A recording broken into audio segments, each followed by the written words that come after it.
sprung to life. Raising himself up and paying attention, my dick was eager as I slid him between her cheeks. She purred again and circled her hips when I pushed inside her. My eyes closed as my mind took me thousands of miles away. When she talked dirty to me, I zoned it out because the woman I was fucking in my mind didn't speak French. Hearing Lella's moans and purrs from the pleasure that my mechanical movements brought her didn't make me stop to feel guilty. We were both fantasizing about someone else. I had learned a long time ago that all my sex partners wanted me to act as the person they knew from the media. They wanted sex with the genius, the champion, and France's most famous person. Who I was beneath all that didn't matter to them. No one took the time to dig that deep anyway. She came before I did, her fantasy of sex with Victor Xavier fulfilled. I kept moving in and out a bit longer, chasing the fantasy of making my foreigner scream in ecstasy. When I reached my release, the deep groan from my throat hid the name I muttered out through my teeth. As always, the minutes that followed brought an awkwardness that I detested. Lella offered me a tissue to clean myself. We were quiet while dressing until she asked the question I hated so much. "When can I see you again?" There was no nice way to tell someone that you didn't want to see them again. For years I had tried out different variations, but the disappointment of my sex partners was always the same. I have a one-time rule. "Why? Legally we're allowed 3 times. Didn't you like it?" I wasn't cruel enough to tell her that whether I had sex with her or someone else was irrelevant. She was a stranger to me. What had happened between us was a mechanical transaction between 2 people with physical needs. She took my silence for an answer. "You're serious?" "Yes." "But—" One of her hands came to her neck, and I noticed that each of her nails had a different color.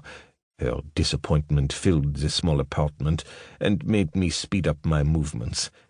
"It's just that I heard you're an amazing lover, and tonight was—" I waited for it, my mind guessing what words she would use to describe our encounter. Quick, disappointing, meaningless. "I mean, it felt amazing, and you're extremely sexy, but I just thought it would be—" Again she didn't finish her sentence. There was no need. She didn't have to put the obvious into words.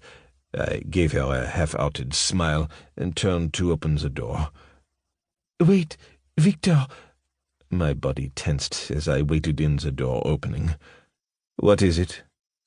Her blue eyes had a pleading expression in them when she asked, "I was just wondering, would you ever make an exception to your one-time rule?"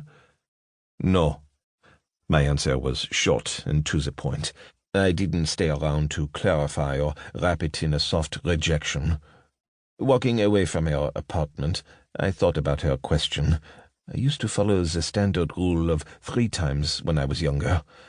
When did that stop? Would I ever make an exception? I sped up, taking longer strides, as if I could escape the unwanted answer in my mind.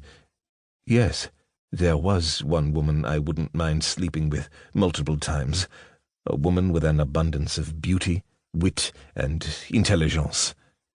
Here I was, adored and loved by a whole nation, with women throwing themselves at my feet, and yet I tortured myself with fantasies about the most unattainable woman in the world. Freya Aurelius lived in the Northlands, a place where men controlled and dominated women.